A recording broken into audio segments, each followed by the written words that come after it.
What is going on, YouTube people? Neo Cards and Comics here for another edition of the weekly sports card market update. Start with shows. I had a local show yesterday, Hartville. Busy, slammed, honestly. Crappy weather out. It wasn't snowy that morning, but we got quite a bit of snow overnight, and it was pretty cold out, so not a lot of flea market goers on an early Saturday morning. So most people that were there for the card show. And it was pretty busy. I mean, same story as it has been for a few months now. All the tables were fairly busy. The Pokemon tables were extra busy. They always do quite well at that show because they get a lot of kids in for the flea market. Only stuff I picked up was Pokemon related product, which nobody cares about on this channel. About some Pokemon sealed. You can find out about that on the TCG channel if you're curious on what I grabbed. The Philly show is the big show of the weekend. We'll talk more about that one in a minute because that'll deserve its own little segment. But I've heard pretty good things coming out of that. The sports card and cardboard collecting world continues to march on. Kind of a busy news week, but not like big drama news. It's actually been fairly quiet the last couple of weeks in that regards, with some little odds and ends here and there. Probably one of the bigger stories of the week was all the tag nonsense with their slab that was it's designed to do this statement from them. But no need to rehash that here. I don't need the tag bots all up in my business again. Today's video is sponsored by ComC.com, channel partner. Shout out to them for sponsoring the weekly sports card market update. If you have cards you need to move, or you're just looking to buy, great place to do it. And right now is a great time to send cards in.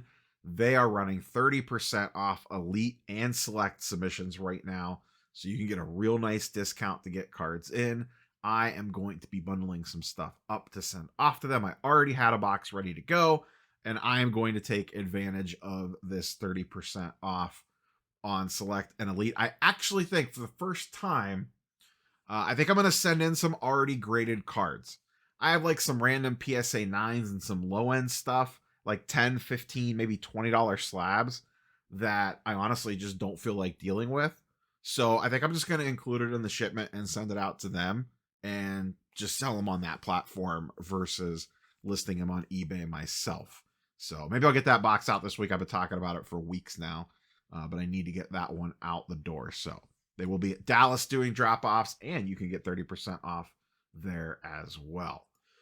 Let's get into some new stuff. The Fanatics Collect Premier auction. I don't normally talk about high-end auctions, but I should refresh this just in case anything has changed since I pulled up this tab earlier today.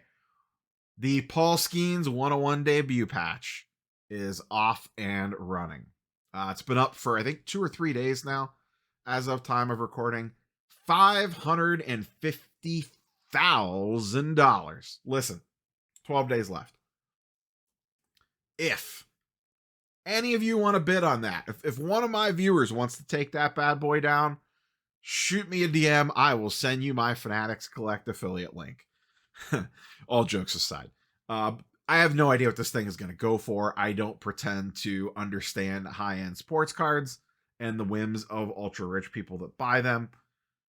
I'm guessing it clears $1 million, but I have no idea just because of the hype around the card.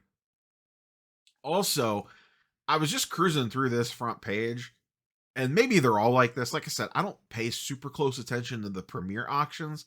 I do glance at the weeklies every week just to see if there's anything in there that I want to bid on. But the Premiers, I don't usually lock in too much. We also have the Jackson Holiday debut patch in this one. You know, no laughing matter on that. We have the Wemby logo man out of National Treasures, though I don't think that's player worn. A Soto red Bowman refractor. That thing is no joke. A PSA 10 Bird Johnson rookie. That is no joke. A PSA 10 SP Jeter foil. A Luca NTRPA. There is some crazy stuff in here. An Otani PSA 10 gold Bowman refractor auto. Hitting pose. LeBron. Jordan dual auto with game used patches, a out of 5 Otani rookie, another LeBron Jordan dual auto. Like I said, another Otani gold. This is in a BGS 9.5. This will actually be pretty fun to kind of keep an eye on. Dual PSA 10 auto and card grade on this one versus a BGS 9.5 with a 10. Looks like a min gem without clicking on it. That looks like a 9 there on that. Just crazy stuff in this Premier auction. Like I said, maybe it's like this all the time. You had a gold Jason Tatum down there, a 1/1 Dennis Rodman from 98 Masterpieces. Sheesh. Absolutely loaded.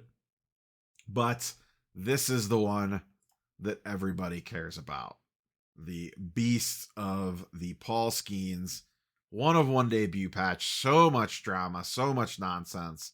And we will see what this thing ends up going for in just 2 weeks. 2 weeks? Yes, 2 weeks. 12 days left on that bad boy. 2 weeks.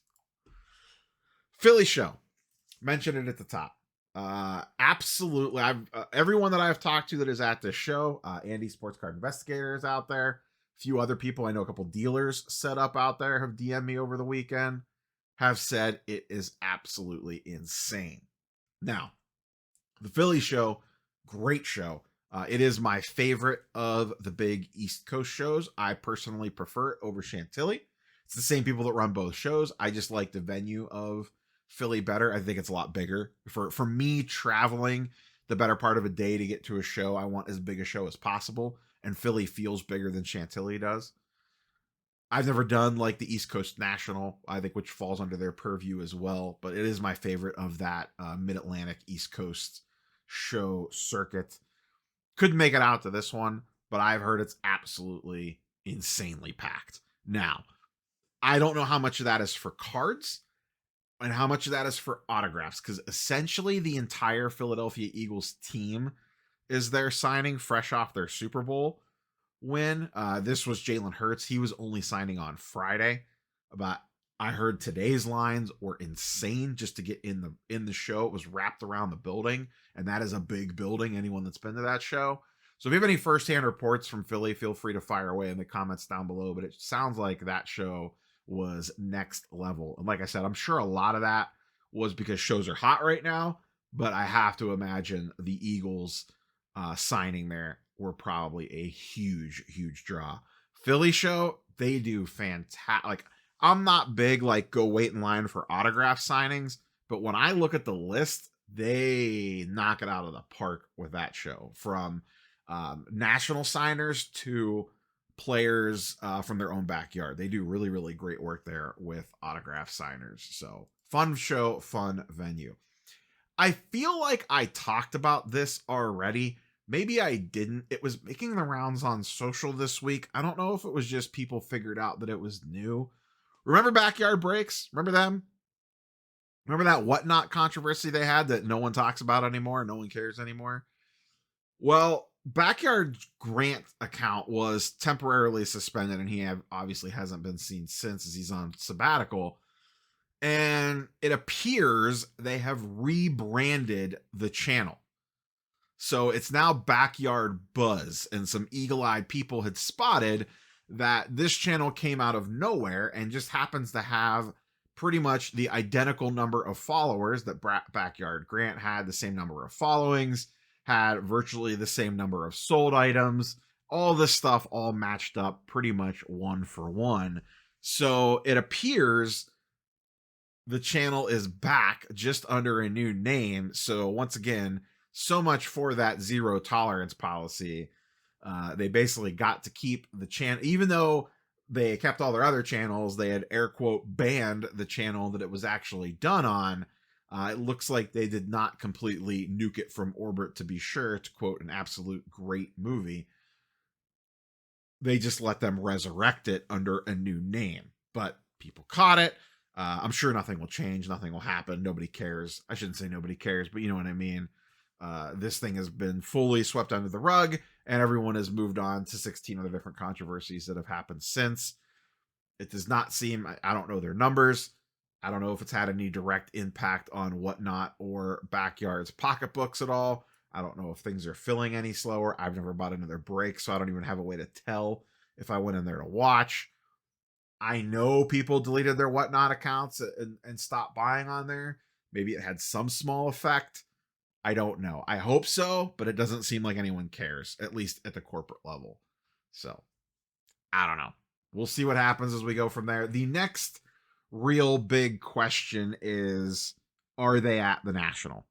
The National has not said anything publicly. That seems to be what everyone is waiting on. I personally can't imagine they would be. Once again, I said this when this all went down. I just can't fathom that a massive card show, whether it's the National, Fanatics Fest, whatever. I don't think they went to Fanatics Fest last year. Would want them set up there with a billion different influencers and people walking past with phones, all shooting content about like, hey, look at Backyard Breaks set up here. That would just be endless hit piece after hit piece, and I don't think anyone wants to go through that. So time will tell what happens on that one. Let's talk a little Topps Now. Topps Now, we discussed a week or two ago, they did the redesign. They have really ramped it up on the, I guess I'll use non-sports as the term here. This was, WWE had a pay-per-view this past weekend, like 8 days ago. And the big moment was Cena turning heel with The Rock and Travis Scott. And, you know, this was the big iconic image from the very end of the show. And they got a triple auto out of it. I mean, pretty cool triple auto. I could care less about Travis Scott. I'm actually really not that big of a John Cena fan at all. John Cena's run was when I was not watching wrestling. I mean, I caught the very beginning of it and would catch highlights here and there, but he just never really did anything to me. Obviously, The Rock's The Rock. But just a cool triple auto that they did out of this with Topps Now. And they continue to make these really cool chase products. Whether you care about the individual property or not, these in the moment autos and game events and things like that they keep doing are really cool. I don't have it pulled up. I did not buy one of these. I did buy one of the LeBrons. They did a LeBron for his 50,000th point, and they got some game worn gear from that. I think a shooting sleeve, and the big chase is a 101 Nike swoosh auto. So I thought that was kind of cool.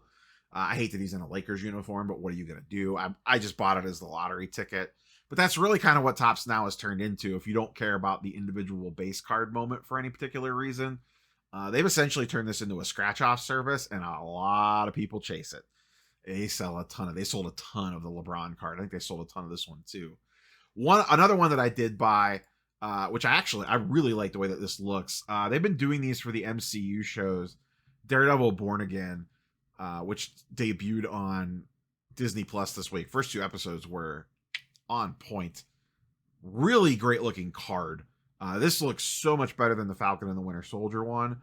I wish, and I said this on the last one, you know, they have their different parallels and whatnot that they're doing on this.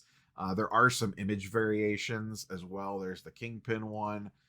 There's the Daredevil one. I actually just like the base version. I think that's a great looking card. I can't believe that they cannot get autoed versions of these for chasers.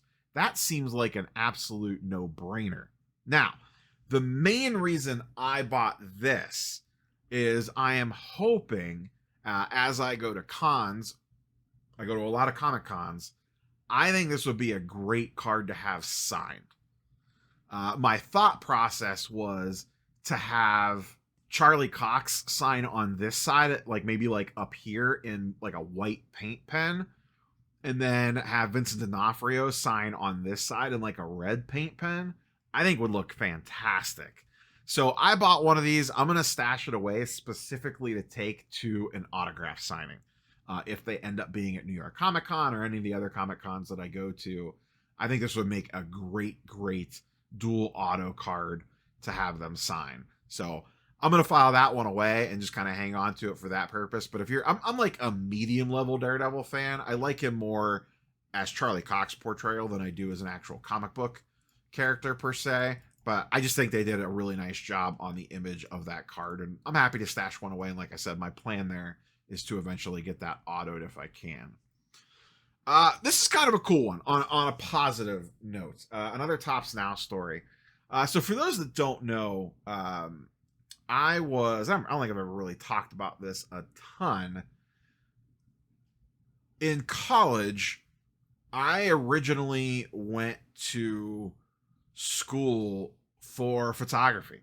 My dad is a professional photographer, or was. He's retired now. Professional photographer, and I took photography very seriously in high school and college. I was the photographer for my school newspaper. I won a few awards, and always took it very seriously, like on an advanced amateur level, I guess.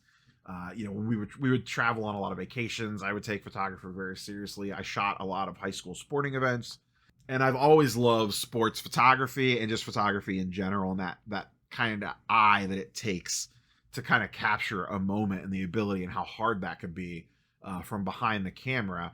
And I just thought that this was cool. So Topps announced this Juju Watkins card, and the photographer actually tweeted at Topps and said, "Hey, the original image is like way better than this." And this was the original image of the card with, you could see her whole hand.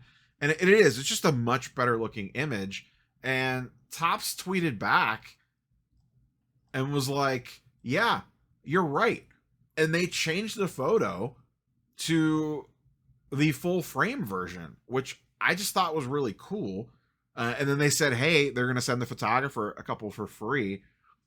I just thought that was kind of awesome, to be quite honest with you. It's a little feel-good story. It hits me, particularly in the feels, just because of the photography nature of it. And it is a much, much better image. Like, you look at these two, and it's without a doubt, the full frame is a lot better. And I actually just saw he has the backside image of it as well.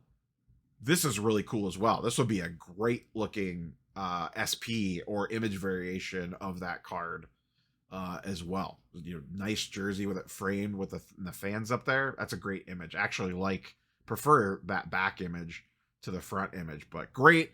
Just a cool move by Topps to kind of recognize this and then make the switch. I gave them a bunch of crap for the stuff a few months ago with the Jaden Daniels crap with the photoshopped, college uniform or college image card that they used. So it's nice to see this. Like I said, it's nothing super major. It's just a cool little thing. And I wanted to give them their props for doing that. In other Topps news, this Murakami Tokyo series stuff has been going crazy. Boxes went up on some app and sold out instantly. I didn't even try. They put up a Fanatics team store in Tokyo for this and put stuff on the app. They had 4,000 people in line, and then the app got hammered and a bunch of stuff sold out basically instantly. From a card perspective, we care about the boxes. They are currently, these were $125 a box, I think, give or take. Someone could correct me on that, but they were around the $125 level. They are currently going for almost $500 on the secondary market. $480, $475, $500, $500.